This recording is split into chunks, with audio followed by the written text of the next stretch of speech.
أعوذ بالله من الشيطان الرجيم بسم الله الرحمن الرحيم والشمس وضحاها والقمر إذا تلاها والنهار إذا جلاها والليل إذا يغشاها والسماء وما بناها والأرض وما طحاها.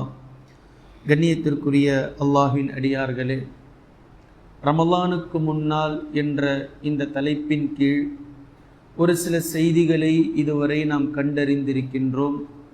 ரமலானுக்கு முன்னால் நம்மை நாம் எப்படி தயார்படுத்தி கொள்ள வேண்டும், இதற்கான ஒரே ஒரு நோக்கம், ரமலான் மாதம் அல்லாஹ்வினுடைய மன்னிப்பை கொண்டு வரக்கூடிய மாதம், ரமலான் மாதம் அல்லாஹ்வினுடைய கருணையை கொண்டு வரக்கூடிய மாதம்.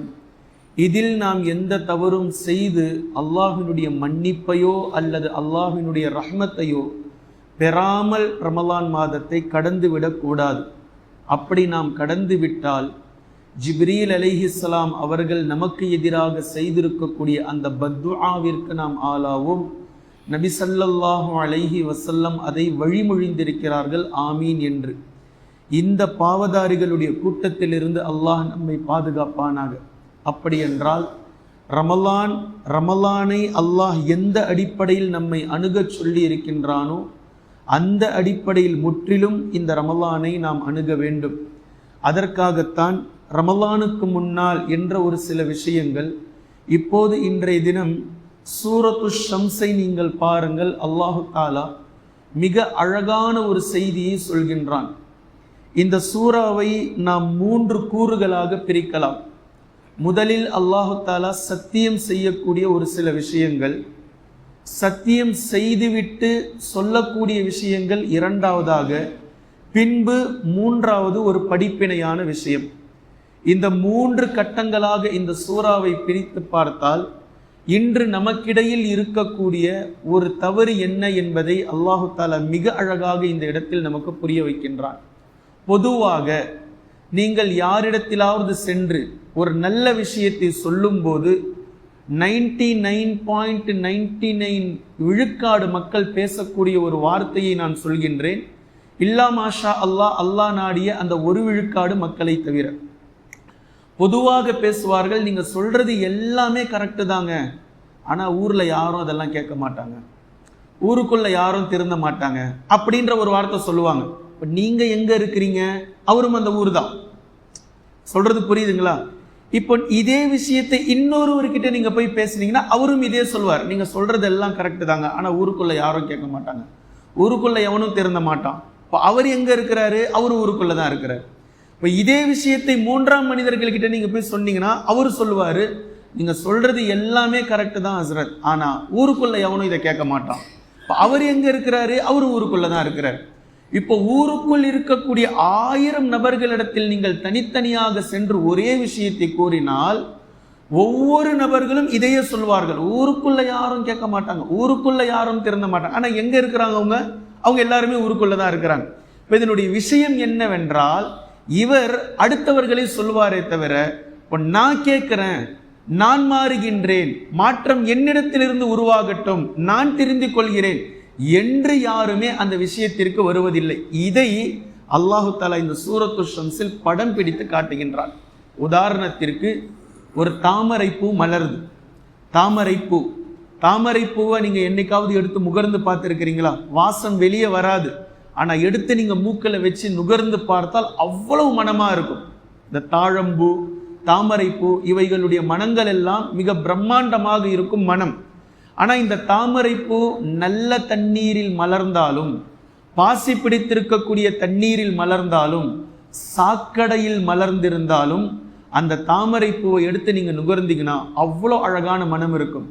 என்னைக்காவது அந்த தாமரை நான் நல்ல நீரில் முளைத்ததினால் மலர்ந்ததினால் எனக்கு வாசம் இருக்கும், சாக்கடையில மலர்ந்ததினால் எனக்கு வாசம் இருக்காதுன்னு சொல்லி என்னைக்குமே தாமரை சொன்னதில்லை. நான் நீரில் மலர்ந்தாலும் சரி, பாசி பிடித்த நீரில் மலர்ந்தாலும் சரி, சாக்கடையில் மலர்ந்தாலும் என்னுடைய குணம் மணப்பது, நான் மணந்து கொண்டுதான் இருப்பேன். ஆனால் இயற்கையாக இருக்கக்கூடிய ஒவ்வொரு பொருட்களும் இப்படித்தான் இருக்கிறது. சந்திரன் என்றாவது லேட்டா வருது அப்படின்னா ஒரு நாளும் சூரியன் சொன்னதில்லை சந்திரன் லேட், அதனால தான் நான் லேட். யாரும் லேட் ஆனதில்லை. ஒருவேளை இருந்திருந்தால் இப்படி சொல்லாது. ஒரு கோள் விழுவதினால் சூரியன் நானும் விழுகிறேன் அப்படி சொன்னதில்லை. ஒன்று இன்னொன்றை காரணம் காட்டியதே கிடையாது. அவையவைகளுடைய வேலையை, அவையவைகளுக்கென்று கொடுக்கப்பட்ட குணத்தை அவையவைகள் தனித்துவமாக மிக தெளிவாகவே காட்டுகின்றது. இப்போ ஊரே பலா பிடிச்ச ஊராக இருந்தாலும் ஊருக்குள் வாழக்கூடிய ஒரு மனிதர் என் சூழ்நிலை அப்படின்னு சொல்லக்கூடாது, என் மாகூல் அப்படி அதனால நான் இப்படி மாறிட்டேன் என்று சொல்லக்கூடாது. அவர் எப்படி இருக்கணும்? அவருக்கென்று குர்ஆன் சொல்லுகின்றது, அவருக்கென்று ஹதீஸ் வழிகாட்டுகின்றது. அவர் தெளிவாகவே இருந்தாக வேண்டும் என்பதை இந்த தாமரை பூவினுடைய உதாரணத்தை வைத்து நாம் புரிந்து கொள்ளலாம். சாக்கடையில் முளைத்தாலும் தாமரையின் குணம் மணப்பதுதான். இதே போன்றுதான் ஒவ்வொரு மனிதர்களுக்கும் குர்ஆனும் ஹதீஸும் கண்ணுக்கு முன்னால் இருக்கிறது. சரி எது தவறு எது என்பது மிக தெளிவாக தெரிகின்றது. ஊர் மக்கள் இப்படி இருக்கிறாங்க, சுற்றி இருப்பவர்கள் இப்படி இருக்கிறாங்க, என் சூழ்நிலை அப்படி, என் மாகூல் இப்படி, நான் இப்படிப்பட்ட இடத்துல வளர்ந்தேன் அதனால தான் நான் இப்படி ஆயிட்டேன், நான் இப்படிப்பட்ட ஸ்ட்ராட்டஜியில் இருந்தேன் அதனால நான் இப்படி ஆயிட்டேன், இதெல்லாம் நாளைக்கு மறுமையில எடுபடாது. இதற்காகத்தான் இந்த சூரத்து ஷம்ஸை அல்லாஹு தஆலா பேசுகின்றான். முதல்ல பாருங்க, அதாவது சூரியன், சந்திரன், அதே போன்று பகல், இரவு, வானம், பூமி, இந்த எல்லா விஷயத்தையும் அல்லாஹ் பேசுறான். 6 விஷயங்கள், ஒவ்வொன்றுக்கும் ஒரு ஒரு குணம். சூரியனுக்கு ஒரு குணம் இருக்கு, அது முற்பகல், சூரியன் கொண்டு வரக்கூடிய முற்பகல்.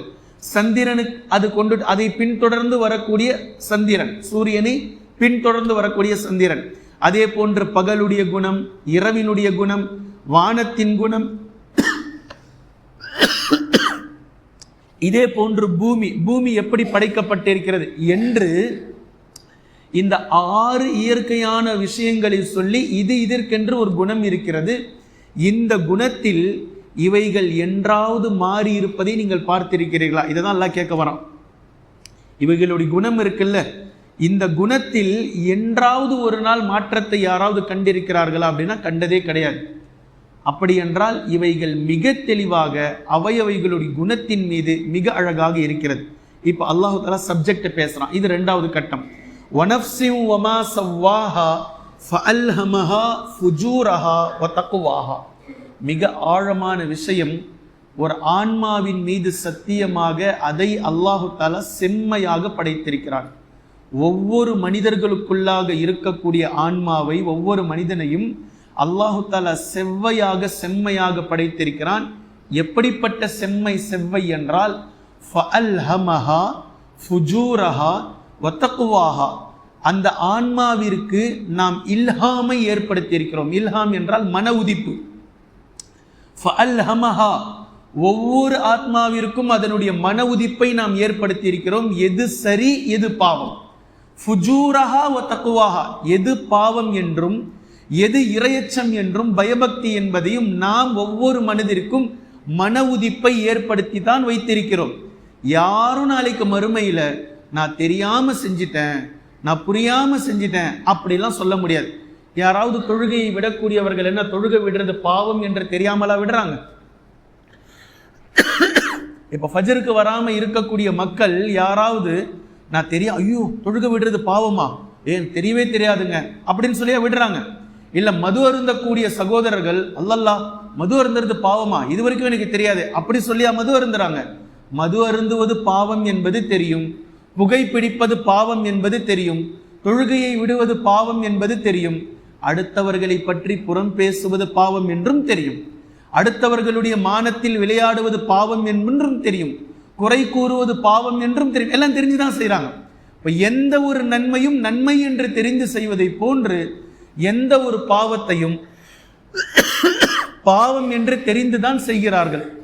இதுதான் அல்லாஹ் சொல்றான், நன்மை எது தீமை எது என்பதை நாம் தெளிவாகவே ஒவ்வொரு மனிதர்களுக்கும் கொடுத்து வைத்திருக்கிறோம். இப்போ அல்லாஹ் சொல்றான், சிறந்தவன் யார் என்றால் யாரும் திருந்த மாட்டாங்க, யாரும் ஊருக்குள்ள சரியாக மாட்டாங்க, யாரும் இப்படி பண்ண மாட்டாங்க, இப்படி வட சொல்றது இல்லை. சிறந்தவர் யார் என்றால் அது அஃப்லஹ மன் ஸக்காஹா, தன்னைத்தானே எவர் தூய்மைப்படுத்திக் கொள்கிறாரோ அவர் வெற்றி அடைவார்.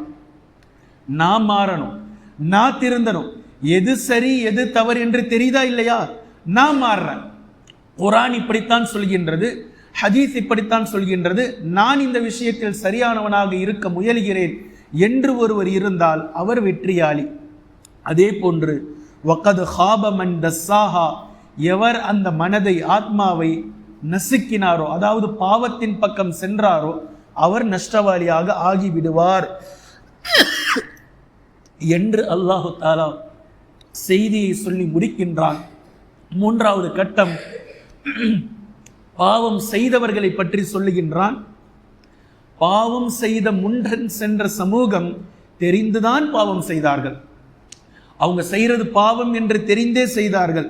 கذبت ثمود بطغواها إذ انبعث أشقاها فقال لهم رسول الله ناقة الله.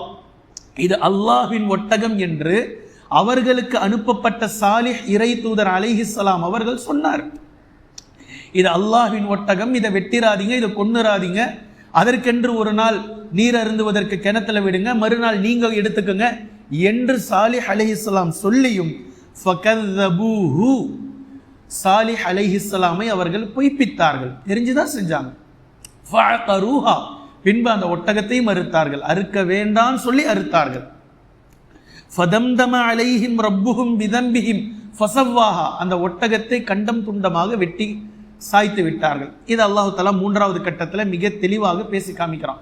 கண்ணியத்திற்குரிய அல்லாஹ்வின் அடியார்களை, இப்போ இந்த மூன்று விஷயத்தையும் நாம் நம்மோடு இணைத்து பார்த்து ஒவ்வொரு பாவங்கள் நாம் செய்யக்கூடிய நேரத்திலும் எந்த பாவத்தையும் நாம் தெரியாமல் செய்வதில்லை.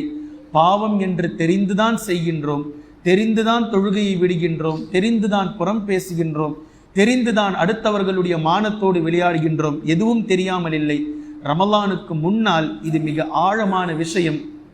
நாம் மாற வேண்டும், நாம் நம்மை திருத்திக் கொள்ள வேண்டும், நான் சரியானவனாக இருக்க வேண்டும் என்பதை நாம் முதலில் உறுதி எடுக்க வேண்டும்.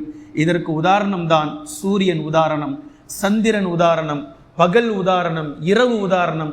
இவைகளை நம்மை படைத்ததை போன்றுதான் அல்லாஹ் படைத்தான். இவைகளுக்கும் நன்மை தீமையை அல்லாஹு தஆலா பிரித்தறிவித்திருக்கின்றான். மிக தெளிவாக அவைகள் நன்மையின் பக்கம் இருக்கிறது. ஒருபோதும் பாவத்தின் பக்கம் சூரியனோ சந்திரனோ இரவோ பகலோ சென்றது கிடையாது. ஆனால் மனிதன் மாத்திரம்தான் நன்மை எது தீமை எது என்று அறிவித்த பின்னாலும் மனிதர்களும் ஜின்களும் மாத்திரம்தான் பாவத்தின் பக்கம் தெரிந்தே செல்கிறார்கள் என்பதை அல்லாஹு தஆலா மிக தெளிவாக அழகாக இந்த இடத்தில் நமக்கு புரிய வைத்திருக்கின்றான். எனவே கண்ணியத்திற்குரிய அல்லாஹ்வின் அடியார்களை, இந்த ரமலானுக்கு முன்னால் நாம் செய்ய வேண்டிய ஒழுக்கங்களில் மிக ஆழமான அழகான ஒழுக்கம், நம்மை நாம் எந்த அளவிற்கு மாற்றுகின்றோம், நம்மை நாம் எந்த அளவிற்கு திருத்துகின்றோம், நாம் சொல்லப்பட்ட விஷயத்தின் மீது இருக்கிறோமா, அல்லது யாரும் மாற மாட்டாங்க யாரும் மாற மாட்டாங்கன்னு சொல்லி அந்த யாருக்குள் நாமும் ஒருவனாக இருந்து கொண்டு இப்படியே நான் மாற மாட்டேன் என்று சொல்வதை விட்டுவிட்டு யாரும் மாற மாட்டார்கள் என்ற ஒரு வார்த்தையை கொண்டு அதை இப்படியே கழித்து விட்டு செல்ல போகின்றோமா என்பதை நாம் நம்மை உணர்ந்து கொள்ளக்கூடிய நேரத்தில் இருக்கின்றோம். அல்லாஹு தஆலா வரக்கூடிய ரமலானுடைய முழுமையான நன்மதிப்பை பெறக்கூடிய நல்லடியார்களாகவும், இந்த ரமலானில் நம்முடைய ஒட்டுமொத்த பாவங்களும் மன்னிக்கப்பட்டு அல்லாஹ்விடத்தில் உயர்ந்த அந்தஸ்தை பெறக்கூடிய நல்லடியார்களுடைய பட்டியலில் அல்லாஹு தஆலா நம்மை சேர்ப்பானாக. குர்ஆனையும் ஹதீஸையும் தெளிவாக விளங்கக்கூடிய நன்மக்களாகவும் அதை நடைமுறைப்படுத்தக்கூடிய மக்களாகவும் அல்லாஹ் நம்மை ஆக்குவானாக. சுப்ஹானக்கல்லாஹும்ம பிஹம்திக அஷ்ஹது அல்லா இலாஹ இல்லா அன்த அஸ்தக்ஃபிருக வ அத்தூபு